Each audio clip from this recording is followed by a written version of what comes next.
Hello दोस्तों, स्वागत है आपका हमारा यूट्यूब चैनल जमीन की सच्चाई में। दोस्तों, जमीन की सच्चाई एक मात्र ऐसा चैनल है जो जमीन से जुड़ी समस्याओं के बारे में आपको रूबरू करवाता है। यहाँ तक कि उनसे होने वाली परेशानियों के बारे में आपको अवेयर करता है, जागरूक करता है और उसके बारे में आपको समाधान तक बताता है। दोस्तों, ऐसे ही समस्या को आज हम लेकर आ चुके हैं। ऐसी समस्या जिससे हर कोई परेशान होता है या फिर हो सकता है। अगर आप भी जमीन लेने वाले हैं या फिर जमीन ले चुके हैं तो ध्यान दीजिएगा। रजिस्ट्री में कुछ ऐसी शर्तें लिखी हैं तो उस पे आपको क्या करना है, या फिर अगर आप जमीन लेने वाले हैं तो बहुत ही अच्छा है दिन आपके लिए, क्योंकि यहाँ आपको हम आज बताएंगे कि ऐसी कौन कौन सी चीजें हैं जो खतौनी में और जमीन में ध्यान देने वाली चीजें हैं जिससे आपको बचना चाहिए। ऐसी कुछ हमारा टॉपिक है, ध्यान दीजिएगा। और हाँ, अभी तक अगर आपने हमारा चैनल सब्सक्राइब नहीं किया है तो जल्द से जल्द वीडियो को लाइक कर दीजिए और चैनल को सब्सक्राइब कर ही दीजिए। अब कर ही दीजिए, बहुत टाइम हो गया, आपने आज तक नहीं किया, लेकिन अब आप कर ही दीजिए। ठीक है दोस्तों, ध्यान दीजिएगा, क्योंकि मैं इसलिए बोल रहा हूँ सब्सक्राइब करने के लिए कि ऐसी इंफॉर्मेशन आप कोई नहीं बताएगा पूरी यूट्यूब की हिस्ट्री में। ध्यान दीजिएगा दोस्तों, हमारा टॉपिक क्या है? रजिस्ट्री और खतौनी में लिखे ये शब्द दिख जाए तो समझ लीजिए जमीन फंसने वाली है। सोचिए दोस्तों, ऐसी कौन सी चीजें हैं जो खतौनी में अगर या फिर रजिस्ट्री में दिख जाए तो भैया मामला बेड़ा गर्क है, फंसने वाली है जमीन वो। अगर आपने रजिस्ट्री ले लिया तभी अगर वो लिखा तभी भैया आप तो भाई कहें सालों के चक्कर लगेंगे कोर्ट में आपके। अगर आप लेने वाले हैं तो अगर आपने ये वीडियो देख लिया तो भाई आप बच जाएंगे। तो हमारे सवाल क्या है, ध्यान दीजिएगा। हमने कुछ सवाल लिख रखे हैं, लिख के रखे हुए अच्छे से बोर्ड पे। इसके अलावा भी अगर आप कोई सवाल हो तो आप हमें कमेंट बॉक्स में मैसेज कर सकते हैं। ठीक है दोस्तों, ध्यान दीजिएगा। पहला हमारा क्या है? कागज सही होते हुए भी जमीन क्यों फंस जाती है? कागज सही होते हुए जमीन क्यों फंस जाती है? कई बार मामलों में क्या होता है कि लोग एजेंट पे जो है भरोसा कर लेते हैं और कागज की पूरी वेरिफिकेशन नहीं करवाते, सिर्फ वो रजिस्ट्री पेपर ही देख करके जमीन खरीद लेते हैं। असली समस्या वही से चालू होती है। असली समस्या जो है वही से चालू होती है।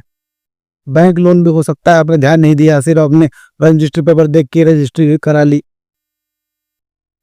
तो उन्हीं समस्याओं के बारे में आज हम जानेंगे। क्या समस्याएं, ध्यान दीजिएगा। कौन कौन से खतरनाक शब्द जिससे आपको बचना है?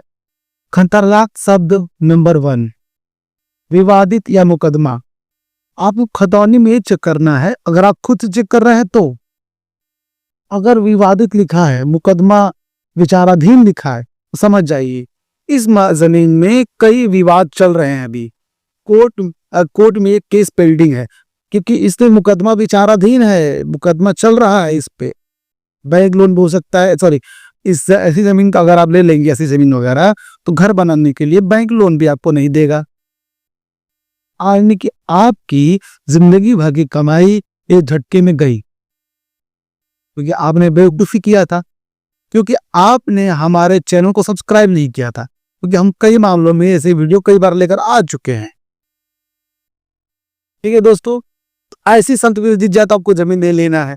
और अंत में खत्म होने के बाद अंत में मैं बताऊंगा कि कोई भी जमीन लेने से पहले कौन से ऐसे सेफ तरीके हैं, अगर उसका फॉलो करेंगे तो आप जमीन बहुत ही सुरक्षित तरीके से ले पाएंगे।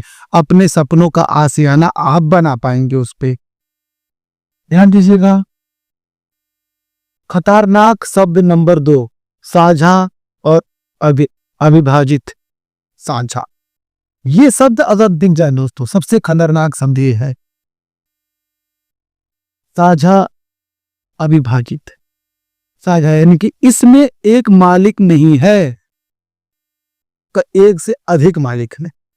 अगर ऐसी जमीन आपने ले ली तो जिंदगी भर आप पछताते रहेंगे, क्योंकि जितने भी लोग हैं इस जमीन में, जितने भी मालिकाना, जितने भी ज्यादा मालिक इसमें, मान लीजिए 10 लोग मालिक हैं, 10 में अभी भी बंटवारा नहीं हुआ है कानूनी रूप से। कल को आपने जमीन ले ली तो मान लीजिए 1 महीने बाद, 1 साल बाद, 10 साल बाद, 20 साल बाद, या फिर आपके मरने के बाद कोई भाई उठा, कोई एक आदमी उठा, उस जमीन में से कोई भी एक आदमी ले मारा, एक मुकदमा ठोका और आपकी जिंदगी बर्बाद। सबसे पहले वो करेगा, स्टे लगवाएगा। अगर आप जमीन पे रह रहे होंगे तब भी आप बेघर हो जाएंगे, और कोर्ट में आपकी दलीलें जो रहेंगी वो सिर्फ एक नाम मात्र रहेंगी। क्योंकि आपने, मान लीजिए वो बोल दिया भाई उसने जमीन बेची, तो उसका उसका तो कोने वाला जमीन है और आपको मिला है आगे वाला, उसने मुकदमा कर दिया। अब आपने जो भी घर बनाया हुआ है, अब कुछ पैसे इसको भी दीजिए, अगर आप समझौता करें तो कुछ पैसे इसको भी दीजिए, फिर बर्बादी चलता रहेगा। तो ऐसा अगर शब्द आपको दिख जाए, साझा और अविभाजित, तो आपको जमीन ऐसी लेनी ही नहीं, बोल जाइए। अगर ऐसी जमीन है तो आप देखिए उसमें अंश वगैरह क्लियर है कि नहीं, अंश यानी सारे भाइयों में ये जमीन बराबर बटा हुआ है कि नहीं, मौखिक रूप से नहीं, पेपर वर्क में, खतौनी में सभी की जमीन, सभी के नाम पर कितनी कितनी जमीनें बटी हुई हैं, किधर किधर की बटी हुई है, सब आपको लिखा रहना चाहिए नक्शे के हिसाब से, तब आप ले सकते हैं। नहीं तो आप पहले लीजिए ही मत ऐसी चीजें, भूल जाइए, इसे दिमाग से निकाल ही दीजिए आप। चौथा क्या है, खतरनाक शब्द नंबर 3, सरकारी नवीन प्रति या फिर तलाक। अक्सर लोग एजेंट पे भरोसा कर लेते और ध्यान नहीं देते हैं। एजेंट आता है, दलाल आदमी, भाई दलाली कर ही रहा है बेचारा, 2 पैसे के लिए। बेचारा तो नहीं कहेंगे क्योंकि ज्यादातर एजेंट अच्छे नहीं होते हैं और ज्यादातर एजेंट खराब भी नहीं होते हैं। तो कई मामलों में एजेंट क्या होता है, सिर्फ अपने परसेंटेज के लालच के लिए, 2 पैसे कमाने के लिए आपको जमीन दिखा देता है, ये जमीन है,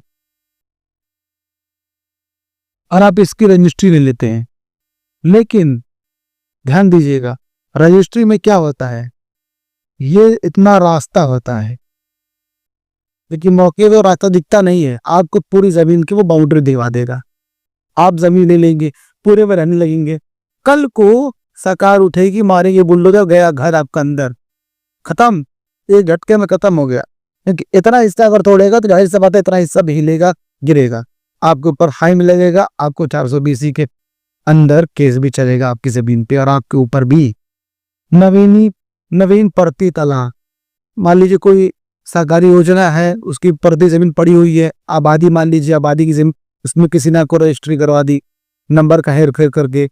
तालाब की जमीन है, वो पहले तालाब था, आप नए नए आए उस एरिया में, देखिए कि भाई तालाब तो पहले था लेकिन अब तो तालाब नहीं दिख रहा है, या फिर आपको पता ही नहीं कि वहाँ पे तालाब है, आपने पेपर चेक करवाया ही नहीं, आपसे जाकर रजिस्टर ले रही है, देखिए वहाँ पे तालाब था, अब पूरी मिट्टी भर के 1 नंबर की पिच बन गई है वहाँ पे, और प्लॉटिंग हो गई है।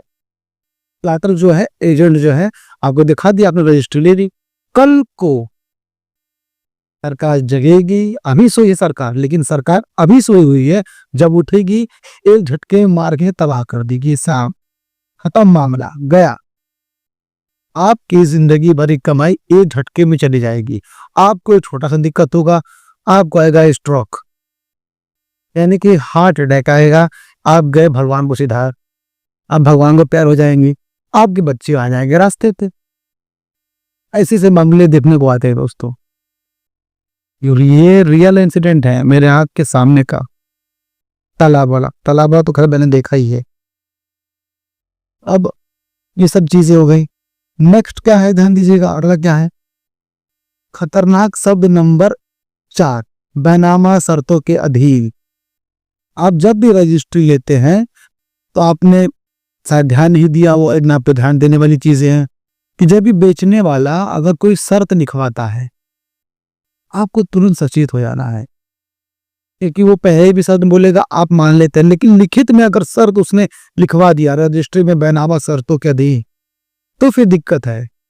क्योंकि कई बार शर्तों में क्या होता है कि कुछ भी हो सकता है, मान लीजिए कि आपको मेरे बच्चों को जमीन देनी होगी, कुछ जमीन इधर की उधर की, ऐसा कुछ भी, उसके मरने के बाद उसके बच्चे जब आएंगे, बड़े होंगे, एक केस ठोकेंगे आपके ऊपर, आप नहीं देंगे जमीन तो किसी भी कोने की जमीन लेना चालू कर देगा, हो सकता है कुछ भी हो सकता है, और तो कहते कुछ भी हो सकता है, मैंने आपको एग्जांपल दिया है।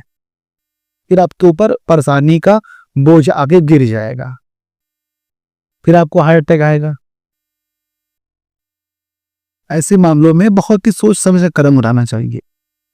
और ध्यान दीजिए, अभी भी अगर आप इतनी पूरी वीडियो देखते हो चले आए, अगर अभी भी आपने वीडियो को लाइक नहीं किया, चैनल को सब्सक्राइब नहीं किया, तो आप जल्द से जल्द ये प्रक्रिया कर दीजिए, क्योंकि हमने जो प्रण लिया है कि हम हिंदुस्तान की हर जनता को, पूरे एक एक आदमी को जागरूक करके रहेंगे, उसमें आप हमारा एक छोटा सा आप जो है अपना छोटा सा योगदान दे दीजिए। वीडियो को लाइक करके, चैनल को सब्सक्राइब करके आपको हम जागरूक करके रहेंगे। आप क्यों नहीं होंगे जागरूक? जागरूक हम तो कर ही करेंगे भाई साहब। और ध्यान दीजिए आगे अगला क्या है। सबसे बड़ी गलती जो लोग करते हैं, सबसे बड़ी गलती, अब आपको हम बताएंगे सबसे बड़ी गलती जो लोग करते हैं। क्या कहते हैं वो लोग? करते हैं कि एजेंट से मिले, एजेंट ने आपके मुंह पे मारा रजिस्ट्री पेपर, और आप मुंह पे से पकड़ के रजिस्ट्री पर तुम देखेंगे कि भाई हाँ फलाने के नाम पे रजिस्ट्री एकदम क्लियर है, एकदम बहुत अच्छा है। चलो चलो जल्द साहब, जल्दी से आगे आप हमें रजिस्ट्री करवा दीजिए, किसी को कानो कान खबर ना हो। यही सबसे बड़ी गलती है। सिर्फ एजेंट पर भरोसा मत करें, क्योंकि आपने जो पैसे कमाए हैं वो किसी एजेंट के माध्यम से नहीं कमाए हैं। आपने अपने खून पसीने बहा बहा करके वो पैसे कमाए हैं, न कि किसी अपने घर के आंगन में पेड़ के पौधे लगे हुए हैं, आप रवि पौधे लगे हुए हैं पैसे के, आप निकले पेड़ पैसे का पैसे ऐसे देखिए भाई आज तो बहुत अच्छा अच्छा पैसे, बड़े बड़े नोट निकले हुए हैं, सीढ़ी लगाए, तोड़ दिए सबके पैसे और लगा के एजेंट में दे दिए, एजेंट को दे दिए, और एजेंट आपको फंसा दिया। तो आप क्या करेंगी? कोई बात नहीं, हमारे पास तो पैसे के पेड़ है, हम फिर तोड़ लेंगे, कोई दिक्कत नहीं। ऐसा नहीं है, क्योंकि आपने बहुत ही मेहनत से कमाए हैं, अपने सपनों का आशियाना बनाने के लिए आपने जमीन ली है। तो आप कभी भी एजेंट पे भरोसा मत कीजिए, और रजिस्ट्री पेपर पे तो बिल्कुल भरोसा मत कीजिए। खतौनी पेपर पे हमेशा भरोसा करना चाहिए, खतौनी लेकर इसको चेक करना चाहिए। अब आपको हम बताएंगे, ये जीतिए, आप समझ गए फंसौनी गलती क्या होती है। आपको हम बताएंगे सबसे सेफ तरीका, और वीडियो को पूरा ध्यान से देखिएगा। अब चालू होता है मेन मुद्दा कि आप जमीन को कैसे सही तरीके से ले सकते हैं बिना कोई दिक्कत हुए। आप स्टेप बाय स्टेप ध्यान दीजिएगा। तो मैं इसको मिटाना चाहूंगा ताकि मैं अच्छे से, ये बोर्ड छोटा है, शर्तें बहुत बड़ी रहेगी, आपको ध्यान देना है। सबसे पहले आपको लेना है क्या? एक पेपर। कौन सा पेपर होना चाहिए? अगर आप किसी एजेंट के माध्यम से जमीन ले रहे हैं, या फिर किसी मालिक से आपकी डायरेक्ट बात है, तो उससे लेना है एक पेपर, न कि रजिस्ट्री पेपर लेना है आपको। आपको लेना है खतौनी का पेपर, उसी जमीन का लेना है, वो खतौनी। सबसे बड़ा चीज खतौनी लेना, खतौनी ही लेना है, कोई पेपर नहीं लेना आपको, और अपडेटेड खतौनी लेना है। अगर मान लीजिए उसको, अगर मान लीजिए 2026 चल रहा है, वो आपको देता है 2023 का, तो बोलिए नहीं मुझे इस वक्त का खतौनी दीजिए, तो आपको उस वक्त का खतौनी देगा। आपको सीधे ले लेना है और लेकर जाना है कहाँ? वकील के पास।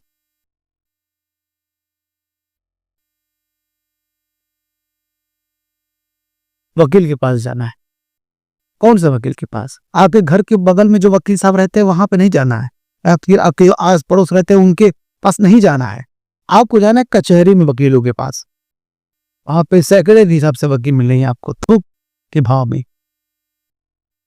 माफ कीजिएगा, मतलब काफी 40 ज्यादा संख्या में वकील साहब मिलेंगे वहां पे आपको, वकील लोग।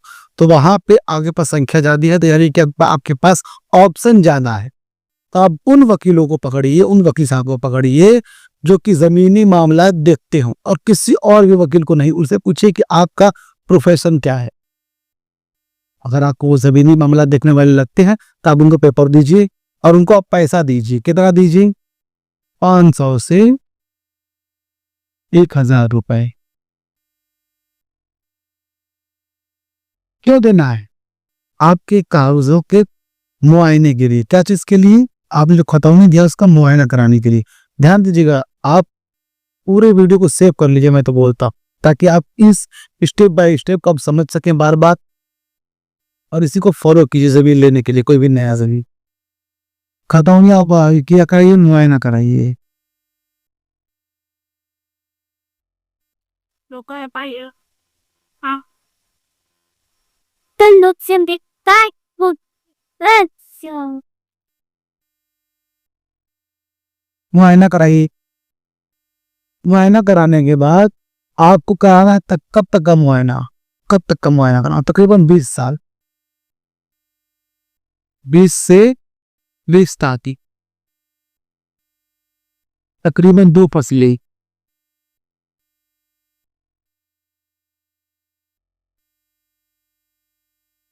मुआयना करा लिया आपने। मुआयना में वो क्या चेक करेगा? वो चेक करेगा कोई केस तो नहीं है, कोई ऐसी कोई विवाद, कोई आपत्ति, कोई विभाजन, विचाराधीन ऐसा कुछ तो नहीं है। यहाँ तक कि पूरी उस जमीन की हिस्ट्री चेक करेगा बैक में। तकरीबन 20 साल तक आपको चेक करवाना है, तक किस तो कोई दिक्कत तो नहीं था पहले, और अभी पूरी जमीन साफ सुथरी शुद्ध है कि नहीं, ताकि आप वो जमीन ले सके। अगर वैसा कुछ क्लियर रहेगा, 20 साल तक आपको चेक कराना है, तकरीबन 2 फसली का वो हो जाएगा। तो मुआयना कराने के बाद अगर वो वकील साहब आपको बताते हैं कि जमीन बहुत अच्छी है, कोई दिक्कत नहीं, आप ले सकते हैं, और कोई दिक्कत रहेगा तो आपको बता ही देंगे। और कोई भी छोटी सी दिक्कत आ जाती है तो जमीन के बारे में आप सोचना भूल जाइएगा। कितना भी सस्ता जमीन आपको एजेंट बोले को, आप देख लीजिए जमीन बहुत सस्ती मिल जाएगी आपको। जैसे मान लीजिए कि उस एरिया में 10 लाख रुपए की जमीन चल रही है, तो भाई साहब आप वो एजेंट बोलेगा भाई साहब आपको 7 लाख रुपए की मिल जाएगी, कहेंगे तो और सस्ता मिल जाएगा। लेकिन आपको इस झांसे में नहीं आना है, आपको जमीन पिछाड़ जाना है। और अगर जमीन सही है तो आप यहां से मुआयने के बाद आप सीधा जाइए प्लॉट पे, जो प्लॉट आपने देख रखा है खरीदने के लिए, और वहां पे कहिए, उस एजेंट को कहिए कि मालिक को लेकर आ जाए। या फिर आपको अगर आपकी डायरेक्ट मालिक से बात है तो आप मालिक को सीधा बगल लीजिए और कहिए भाई साहब मुझे तो कब्जा लेना है। क्या लेना है? कब्जा। यहाँ पे कब्जा का मतलब क्या है? खड़े होकर आप बोल दिए कि भाई जमीन अब मेरी हो गई, तो ऐसा नहीं करना है। आपको मंगाना है पूरा 1 ट्रैक्टर ईंट, इस जमीन की पूरी चौतरफ की पक्की बाउंड्री दे लिए। क्यों? अब मैं बताता हूँ। और अभी नहीं, आपको जमीन के मालिक को 1 रुपए देने नहीं है, ध्यान दीजिएगा, कोई पैसे नहीं देने हैं। बहुत जिद करेगा तो 25,000 रुपए दे दीजिएगा, या फिर 10,000 रुपए दे दीजिएगा, बहुत होता है, एडवांस ही होता है। कब्जा लेने के लिए मैं क्यों बोल रहा हूँ, इतना को कब्जा मिल गया, रजिस्ट्री से पहले कब्जा मिल गया। और दूसरा मतलब ये है कि अगर मान लीजिए कई मामलों में ऐसा देखा गया है, किसी को भी कोई आपत्ति होती है, झगड़े होते तो फील्ड में होते हैं, कोई भी पेपर में नहीं होता है, कपोनी वगैरह में नहीं होता है, मतलब कानूनी रूप से नहीं होता है।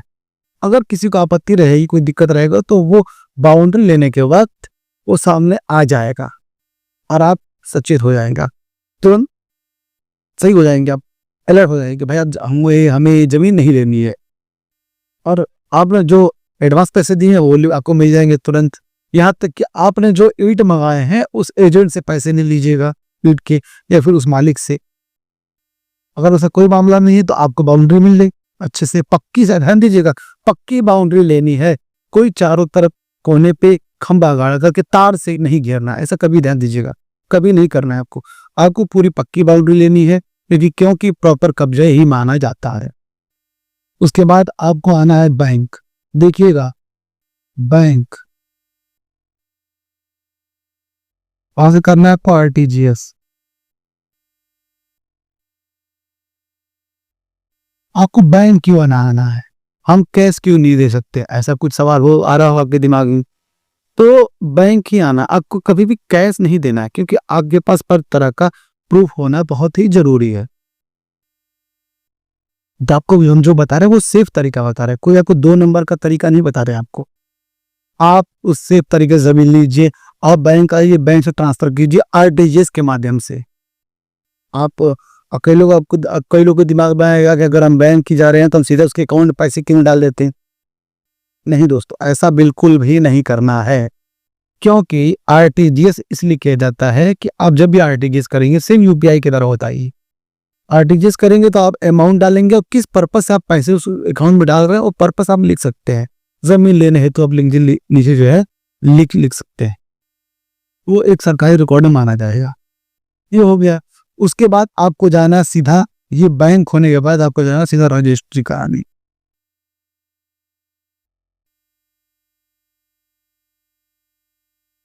आपको लेनी है रजिस्ट्री, तब जा करके। अब रजिस्ट्री में ध्यान दीजिएगा, कई लोग मामले में दिक्कत क्या कर रहे हैं मामलों में, कि देखते कि मान लीजिए जमीन का आपने पे किया है 10 लाख रुपए, और इस दी जमीन का सरकारी जो रेट है वो 2 लाख रुपए है। ये मार्केट वैल्यू है, ये सरकारी वैल्यू है। तो लोग क्या करते हैं कि भाई सोचते हैं कि 10 लाख रुपए लिखा क्या करेंगे। अगर 10 लाख रुपए की लिखवाई हम करेंगे तो हमारा अमाउंट ज़्यादा लगेगा, लिखवाई हमारा रजिस्ट्री पेपर हमारा ज़्यादा लगेगा, हमारे पैसे ज़्यादा खर्च होंगे। यही सबसे बड़ी गलती होती है, लोग सरकारी वैल्यू लिखवा देते हैं और हो जाता है दिक्कत। मान लीजिए अगर कोई वहाँ पे सरकारी योजना आ रही है, आपकी ज़मीन उसमें जाने वाली है, तो जब भी अधिकारी आपके डॉक्यूमेंट्स मांगेंगे तो आप 2 लाख रुपए ला दिखा दिए, भाई रजिस्ट्रेशन में वही लिखवाया आपने, सरकारी योजना क्या दी। आप देख भाई तो 2 लाख रुपए है, तो वो आपको वो देगा 4 लाख रुपए दे देगा, 3 लाख रुपए दे देगा उसके हिसाब से। लेकिन और आप बोलेंगे भाई मैंने 10 लाख रुपए की जमीन खरीदी है, तो कहाँ प्रूफ है? आप बोलेगा बैंक प्रूफ, तो बैंक प्रूफ सिर्फ एक स्टेप बाय स्टेप तरीका है प्रूफ के लिए। अभी आपके पास प्रूफ कैसे, सबसे बड़ा प्रूफ रजिस्ट्री में होता है, सबसे बड़ा प्रूफ। कोई दिक्कत अगर हो जाएगा, आप कोर्ट केस करके पैसे लेने चाहेंगे तो भी आपको 2 लाख रुपए मिलेगा। अगर आप 10 लाख रुपए पूरे तरीके से लिखवाए रहेंगे तो कई मामलों में बहुत ही अच्छा होता है। 2 पैसे एक्स्ट्रा लगेंगे लिखवाई रजिस्ट्री के, चलेगा, कोई दिक्कत नहीं। आप लिखवाइए, पूरा अमाउंट आप मेंशन करवाइए उस पे, और उसके बाद आप में क्या होगा, अगर बैंक लोन लेने में अच्छा रहेगा, आपको कोई भी सरकारी योजना आएगी तो उसके बाद से आपको मुआवजा मिलेगा। चौड़ीदार अगर होगा जमीन का, अरे रोड वगैरह का, उसमें आपको मुआवजा अच्छा मिलेगा। कई मामलों में बहुत अच्छा होता है। तो ये हो गया, मान लीजिए आप रजिस्ट्री करा ली, रजिस्ट्री के 15 से 20 दिन बाद, यानी कि ये जो पीरियड है वो 15 से 20 दिन का है, 15 से 20 दिन। 15 से अभी आपका मामला खत्म नहीं हुआ है, अब आपको क्या करना है? कराना है आपको 15 से रजिस्ट्री के 15 से 20 दिन बाद नामांतरण।